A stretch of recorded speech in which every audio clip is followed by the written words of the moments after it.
Our next speaker is Dr. GAGANDEEP Singh BRAR, a senior consultant from DR.BRAR Institute, Chandigarh, after a very successful stint at PGI. Very dynamic surgeon. Dr. Chitra, he has left Garewal several years ago. Yeah. GAGANDEEP is with Okay. Trinetra. Yeah. So anyway, very dynamic surgeon with great skill sets, and he's going to actually show us a teaching video. On to you, Dr. GAGANDEEP, and sorry for this, Sarah.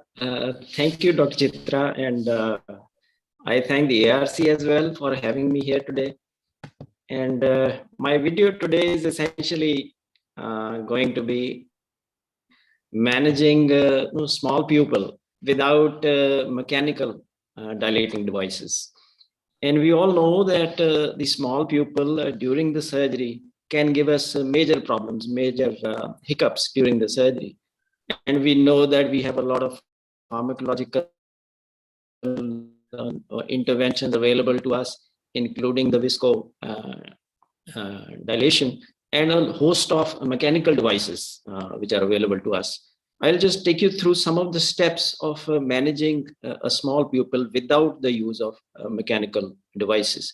This helps me minimize the uveal handling, the iris handling during the surgery. The only thing here is, after putting in a good cohesive viscoelastic, you take time in fashioning your CCC and making sure that you kind of follow the pupil, but a little bit beyond the pupil, and keeping the flap very flat on its back. And the next thing I want to concentrate on, video is not moving. Achieving the first crack. Is the video visible to everyone? No, it's not moving. Oh, video is not moving. Not moving. I thought you were giving a general talk. No, video is not moving. The video is moving on my screen, actually. I don't know. No, I think Dr. Anand, can you play his video from your end? Maybe yes. Yes, ma'am. Yeah. I'll stop sharing from here then. Yeah.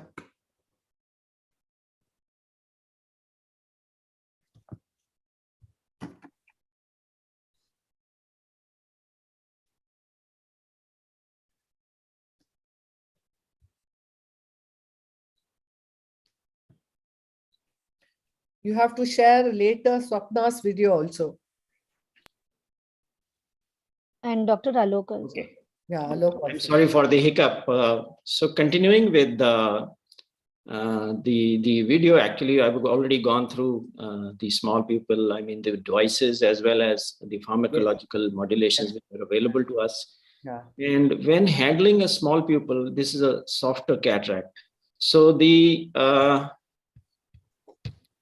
main thing here is to concentrate on achieving a good sized CCC, which is bigger than the pupil, and also on concentrating in achieving a good first crack of the nucleus.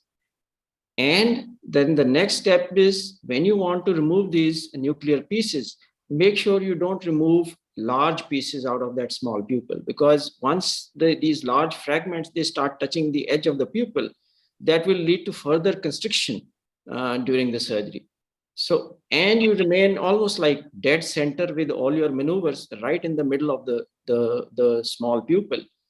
And you see me doing the IA with a coaxial system here, but most people will find a bimanual irrigation aspiration system much more comfortable and more complete removal of the cortex using a bimanual irrigation system. Somehow over the years, I've gotten comfortable with a higher flow coaxial system. Here is a uveitic cataract. I decided to stretch the pupil a little and achieved, and also has a intumescent cataract. And my go-to technique for all intumescent cataracts is usually a two-stage rhexis, where I fashion a very small rhexis initially under a high viscosity viscoelastic agent, and then give a small nick with the vanas. And after aspirating the cortex and giving the nick with vanas, it gives decompresses the capsular bag and allows me in the second pass to achieve a good sized rhexis. And this is a slightly harder nucleus than the first case. So in harder nuclei, at times I will debulk the central part of the nucleus, and again concentrating on the first crack, as well as achieving small fragments before you want to take them out from that small pupil. And in the end, you get a few small sphincterotomies. And then going on to the last case, a much harder brunescent cataract, you can see in the middle, it's almost like a very hard cataract there. And again, concentrating on achieving a good sized CCC, you may use any kind of more cohesive viscoelastic at this stage. And again, once you have a hard cataract, I would want to, in every hard cataract, debulk the central nucleus a little, and then concentrate on achieving the first crack. You don't want to bowl out the nuclei in any of these small pupil cases, because that's going to only increase the difficulty when you manage these cases. And once the first crack has been achieved and the first piece is out, you are back to almost, your heart is racing much less, and you are in a much better situation now in handling the rest of the surgery. And always keeping in the middle and avoiding touching the iris at any point of time. Like I said before, a bimanual irrigation system can, in most people's hand, give you much better control. But if you get used to the coaxial system, it works very well for me in most of these small pupil cases as well. So the take-home message I would want is, when you are attempting a small pupil phaco, concentrate on achieving a good sized CCC, and also concentrate on achieving a good first crack of the nuclear disassembly. And experienced surgeons, most of us would be able to do surgery without devices in majority of these cases. But don't attempt if you are not comfortable. And don't hesitate to use any of those dilating devices which are available to you and are familiar to you, to make the case safer and easier. And also, we must be conversant with some of the associated features of a small pupil, like IFIS, and also pseudo-exfoliation syndrome, where you may have associated weak zonular apparatus in addition to a small pupil. So I'll end here that you can achieve a good phaco in most cases with a small pupil, provided you stick to the basics. Yeah, wonderful video, Dr. Gagandeep. I mean, I think it just shows that you're a very skilled surgeon. There's no doubts on that.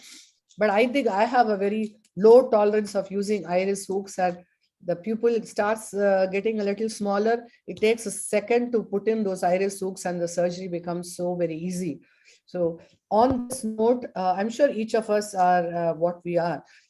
If it were a floppy iris, I would want the expert panel to tell me, would they believe in doing what he did, use low fluidics and cohesive viscoelastic and a nice round rexus and go ahead? Or would you, it's a floppy iris, would you want to use an iris hook, or would you want to use a Malugans ring or a BX ring? Straight away in the beginning itself, Chitra. No. If it's a floppy iris, if you expect What the would you patients prefer? Would you prefer to use an iris hook, a Malugan ring, or a BX ring? I'm asking three choices. all the three I can use, but mostly I use iris hooks. Yes. But right in the beginning of the surgery, right in the beginning. Yes. Right in the beginning. Yeah. Yes. Dr. Mahipan? Iris hooks. Iris hooks. Yes. Now, another thing which Chitra, I just want to add, Gagandeep. Normally use iris hooks or Balugan. That's my this thing. I'm not very comfortable with the Suen's ring. Yeah. No, in Suen's ring, I understand that in a floppy iris, the iris would still continue to be floppy even after you have placed it, as against the iris hook, which would give a better hold at this time.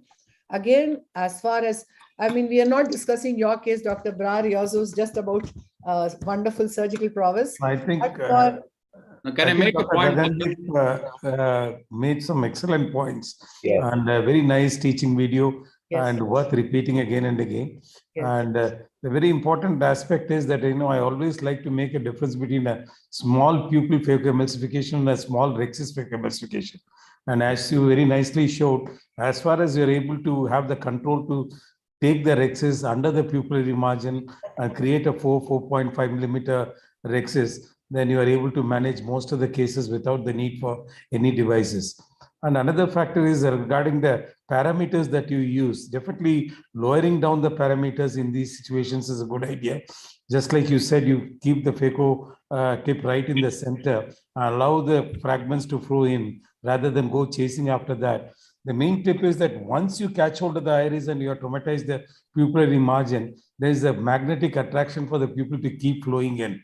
And the basic premise would be to avoid that from happening, and that lowering the parameters and keeping a phaco probe in the center would be a good idea to do that. And I always prefer a bimanual irrigation aspiration, and I find that, as you also repeatedly emphasize, in these situations that gives us much better control, especially in the subincisional area also. The other important factor I would keep in mind when I have a small pupil situation is the introduction of the intraocular lens. It's important that right in the first go, the leading haptic current part of the optic goes into the capsular bag. And especially if it goes in the sulcus, then dialing it in a small pupil area would be a difficult situation. And especially if you're using a plate haptic lenses, now that you started using it because one of the trifocals come in that version, I think it's extremely important to get the leading part inside the capsular bag, because if it goes in the sulcus and you have a small rexus, then introducing this lens into the bag becomes quite a challenge, and sometimes can be quite traumatic to the integrity of the bag itself. Another indication for me to use, apart from heart cataracts and other situations, to use a pupil expansion devices is in case I'm planning to implant a toric intraocular lens. Because even though it's possible to reflect the pupillary margin and go ahead and position the lens, it's always a good idea to visualize it directly and position this lens as well in case you are planning to implant a toric lens. But otherwise, beautiful tips. Yeah. Can I add one thing? Yes. Sorry. Gagan, I think it is a beautiful video. Only thing is, I would differ from you is that you showed the third case with a brown cataract. Please understand, if you have a brown cataract, see, you did a job very well. Only problem is, after the chopping, if you notice, you brought the lens up, the nucleus up in front of the iris, okay? Because you are in a constant this thing that the iris should not get caught. But if you do a iris hooks or a malignant ring, then you can do an in the bag phacoemulsification, which is very, very important. Otherwise, you will have a white cornea the next day, especially when you are having a brown cataract, because you are doing an anterior plane phacoemulsification when you don't have a pupil expander.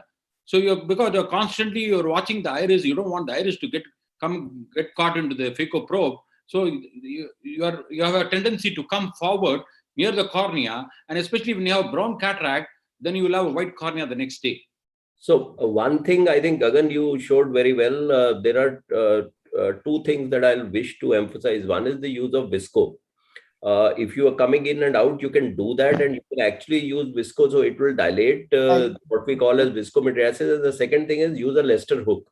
I typically, or even a chopper, instead of a chopper, I go on to, if the cataract is not very high, I go on to a SINGH, and you can use that to actually nudge the iris back from where your phaco probe is. So you can actually do, but it could be slightly feeling a little counterintuitive that you are irritating the iris, but normally these pupils don't come down too much on you. So you can use the other hand to actually keep the iris away, and you can still work in the center part. So use of the visco, as also the other hand, could be used very well to do it. And specifically what Ram was saying in the IA, that is the time when I use a Y to actually push it back to see and do an IA, and also do for a toric alignment marking as to if it is there or not. So I think you showed excellent tips. And if you are proficient in surgery as you are, I think you can do small pupil phaco, but not in IFACE cases, because that is something, and what was rightly said is by Ram, that once you have the whole thing caught in this thing at that time, low tolerance, and you can go ahead and put the iris retractor at that particular time and play safe. Yes. Anaga, you wanted to say something? Can I make a comment, ma'am? Yes. Excellent surgery, sir. Just one comment I wanted to make is, in these cases, if you use the stereocoaxial illumination mode, either of the Leica or of the Lumira, it gives a very good red glow, better depth perception, and increases your visibility multiple times. So on top of it, when you have a small pupil, this depth perception helps you to make the surgery much easier. And I've been using the BHEX ring very frequently, and it's working very well. Only thing is, if the pupil is very rigid and it's very small, then it becomes a little more difficult to put in the BHEX ring, especially the last flange. And sir, I just feel that if it's just one challenge of a small pupil, we can still manage without pupillary expanders if it is mid dilated.